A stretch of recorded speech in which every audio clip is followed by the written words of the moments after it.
এবং এই অধ্যাদেশগুলোর বিষয়ে আমাদের জাতীয় নাগরিক পার্টির পজিশন পেপার আমরা প্রস্তুত করে আপনাদেরকে এবং সংশ্লিষ্ট সকলকে এবং সংসদেও আমরা পাঠাবো, স্পিকারের কাছে পাঠাবো।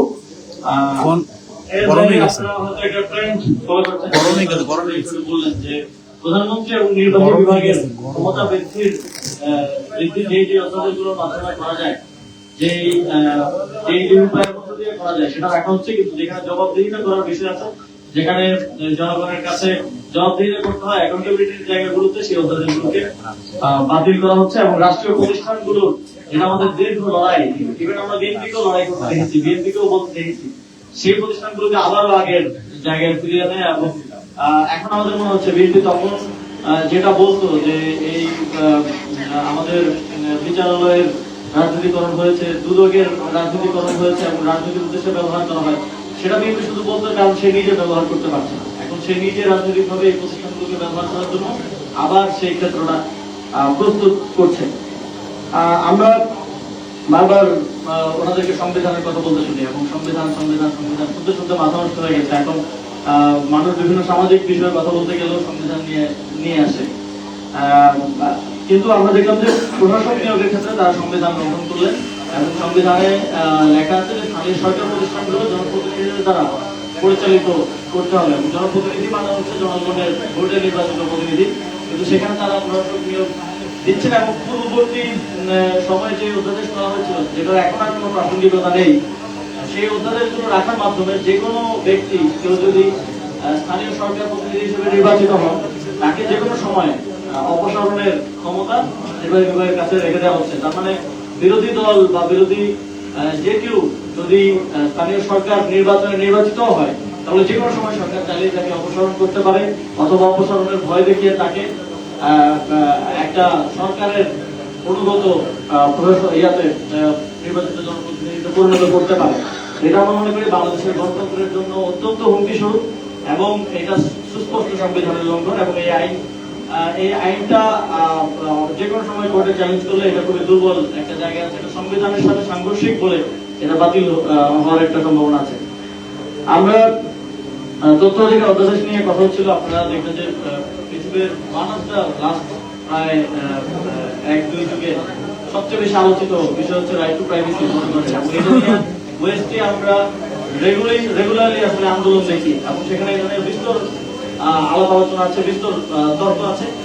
আমাদের এখানে হয়তো আমরা এটা নিয়ে খুব বেশি সচেতন না, কিন্তু বিগত সময় আমরা দেখেছি যে কিভাবে আমাদের প্রাইভেসি ব্রিজ করা হয়েছে, কিভাবে আইন পাতা হয়েছে এবং এমন অবস্থা হয়ে গিয়েছে যে কেউ পরিবারের সাথে কথা বলবে, গার্লফ্রেন্ডের সাথে কথা বলবে, এটারও কোনো নিরাপত্তা কিংবা প্রাইভেসি নাই। এই জিনিসটাকে মাথায় রেখেই কিন্তু অন্তর্বর্তীকালীন সরকারের সময় আমাদের প্রায় 18-19টা এজেন্সির কাছে এই সব ক্ষমতা ছিল যে তারা যে কোনো সময় যে কোনো ব্যক্তির হোয়াটসঅ্যাপ মেসেজ, কল রেকর্ড তারপরে ইন্টারসেপ্ট করতে পারে, শুনতে পারে এবং সেটা সংরক্ষণ করতে পারে। এটা 18টা এজেন্সি বা 18টা ভিন্ন দপ্তর সংস্থার কাছে এই সব ক্ষমতাটা ছিল এবং তাদের কোনো বাইন্ডিং ছিল না যে তাদের কোর্টের কোনো অনুমতি নেওয়া কিংবা কোনো একটা প্রসেসের মধ্য দিয়ে এই করার অধিকারটা তাদের, এইটার কোনো ধরনের কোনো ইয়ে ছিল না। অন্তর্বর্তীকালীন সরকারের সময় শুধুমাত্র 4টা এজেন্সিকে এই সক্ষমতাটা দিয়ে এই অধিবেশনটা করা হয়েছিল এবং সেক্ষেত্রেও যে কোনো ব্যক্তির যদি প্রাইভেসি ব্রিজ করতে হয়, যদি আড়ি পাততে হয়, তাহলে সেটা আদালতের একটা কোর্ট অর্ডার নিয়ে সেটা করতে হবে। এর মাধ্যমে আপনার আমার জনগণের যে রাইট টু প্রাইভেসি, এইটাকে সংরক্ষণ করার জন্য অধ্যাদেশটা করা হয়েছিল। সেই অধ্যাদেশটা বাতিল করার মাধ্যমে আবারও যে কোনো সময় আপনাকে আপনার ফোন কল, হোয়াটসঅ্যাপ কল বা কথাবার্তা ইন্টারসেপ্ট করার ক্ষমতাটা সরকার এবং এই যে প্রায় 18-19টা এজেন্সির কাছে দিয়ে রাখা হচ্ছে। এবং আমরা দেখছি যে অন্তর্বর্তীকালীন সরকারের সময় উপদেষ্টারা ছিলেন অনেকেই, তারা আমার কলিগ ছিলেন। এই অধ্যাদেশগুলো সে সময় করার ক্ষেত্রে গুরুত্বপূর্ণ অবদান রেখেছেন এবং স্টেক হোল্ডার কনসালটেশন করেছেন। বিভিন্ন প্রক্রিয়ার মধ্য দিয়ে ঐক্যমত্য কমিশনের অনেকগুলো অধ্যাদেশের বিষয়ে আলোচনা হয়েছে, এগুলো করা হয়েছে। কিন্তু এখন আমরা খুবই দুঃখের সাথে আমরা দেখতে পাচ্ছি যে উপদেষ্টারা বেশিরভাগই তারা সিভিল সোসাইটির প্রতিনিধিত্বই করতেন এবং আওয়ামী লীগের সময় পূর্ববর্তী সময়ে তারা খুবই ভোকাল ছিলেন। তারা এখন এক ধরনের নীরবতা পালন করছেন এবং যখন কথা হয় অনেকে আমাকে বলেন যে একটু বয়স হয়ে কথা বলা। এখন আমার মনে হয় যে এই ক্ষেত্রে সকলের দায়িত্ব আছে। আপনারা এই গণঅভ্যুত্থানের ফলে হাজার হাজার মানুষের জীবন দানের ফলে উপদেষ্টা হিসেবে সে সময় দায়িত্ব পেয়েছিলেন, কাজ করার সুযোগ পেয়েছিলেন। শুধুমাত্র সেটা করে দিলে এটা কোনো মানে গভর্নমেন্ট জব না, আমাকে চাকরি থেকে ফায়ার চলে দিলেও শেষ। এটার একটা জাতীয় দায়িত্ব আপনাদেরও আছে। এবং আমরা মনে করি যে পূর্ববর্তী সরকারের সকল উপদেষ্টাদের তাদের সিভিল সোসাইটি যে রোলটা আওয়ামী লীগের সময় ছিল সেখানে ফিরে আসা উচিত এবং এটাতে কোনো ভয় ভীতি রাখা উচিত না। এবং আমরা দেখেছি যে বিগত সরকারের সময়ও জাতীয় নাগরিক পার্টিকে অনেক সময় কিংস পার্টি বলা হতো। আমরা দেখেছি যে এবং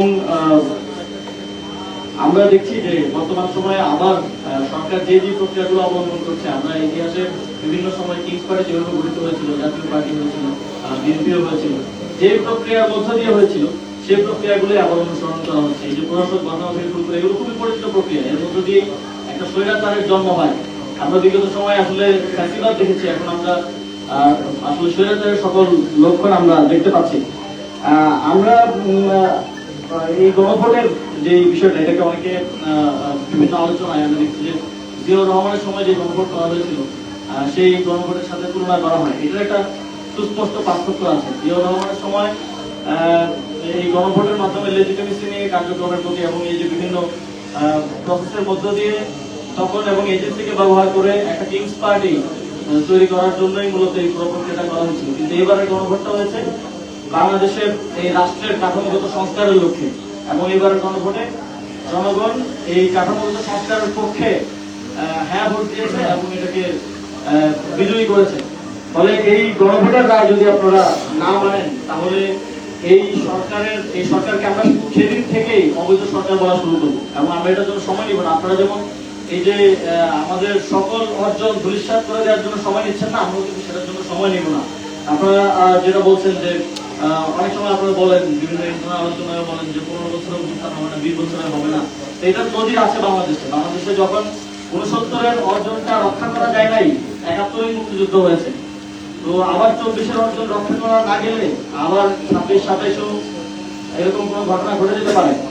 আমরা জাতীয় নাগরিক পার্টির পক্ষ থেকে আমরা শুরু থেকে বলে আসছি যে এই সরকারকে আমরা সহযোগিতা করতে চাই একটা সুন্দর বাংলাদেশ নির্মাণের জন্য, কিন্তু আপনাদের সদিচ্ছা না থাকার কারণে আমরা সেটা পাচ্ছি না। এবং আমরা এখনো বলতে চাই যে বৈশ্বিক ক্রাইসিস এখন চলমান আছে। এই ক্রাইসিস মোকাবেলার ক্ষেত্র এবং একটা সুন্দর বাংলাদেশ গড়ার জন্য আমরা সকল স্টেকহোল্ডাররা একসাথে মিলে কাজ করতে চাই। বিরোধী দলের বা বিরোধী জোটের কোনো চিন্তাই ছিল না এত দ্রুত সময়ের মধ্যে রাজপথে নামার। আমরা চিন্তা করছিলাম আবার সাংগঠনিক রাজনীতি গুছিয়ে এবং স্থানীয় সরকার নির্বাচনের দিকে ফোকাস করে সবাই কাজ করব। কিন্তু আমরা যেই পরিস্থিতিতে আপনারা আমাদেরকে ফেলে দিয়েছেন, আমাদের সাংসদরা কথা বলতে পারছেন না, ইভেন গণভোট নিয়ে কথা বলার জন্য একটা দীর্ঘ নাটকীয়তার মধ্য দিয়ে কথা বলার সুযোগ পাচ্ছেন এবং সেটাকে কোনো ধরনের তোয়াক্কাই করা হচ্ছে না। এই পরিস্থিতিতে আমাদের আসলে রাজপথে নামা ছাড়া কোনো উপায় ছিল না এবং সামনের দিনে হয়তো আমাদের এই আন্দোলন আরো বড় পরিসরে আমাদেরকে ভাবতে হতে পারে এবং সেক্ষেত্রে এটা কারোর জন্যই ভালো হবে না, এটা ওভারঅল বাংলাদেশের জন্য একটা ক্ষতি হবে।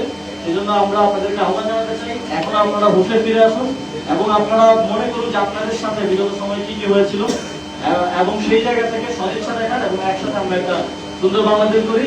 অন্যথায় আমাদের জনগণের কাছে ফিরে যাওয়া ছাড়া এবং জনগণকে আমাদের সাথে নিয়ে আসা ছাড়া কোনো উপায় থাকবে না। আমাদের আজকের এই সংবাদ সম্মেলনের অন্যতম দাবি হচ্ছে এই অধ্যাদেশগুলোকে অবশ্যই আইনে পরিণত করতে হবে এবং যেই অধ্যাদেশগুলো স্থানীয় সরকার অধ্যাদেশ সহ যেগুলো সেই সময়ের প্রয়োজনে বিশেষ পরিস্থিতিতে করা হয়েছে সেগুলোকে বাতিল করার মাধ্যমে আপনাদের সদিচ্ছা এবং কমিটমেন্টটা বাস্তবায়ন করুন। সকলকে ধন্যবাদ আজকে উপস্থিত হওয়ার জন্য। আপনাদের কোনো প্রশ্ন থাকলে করতে পারেন।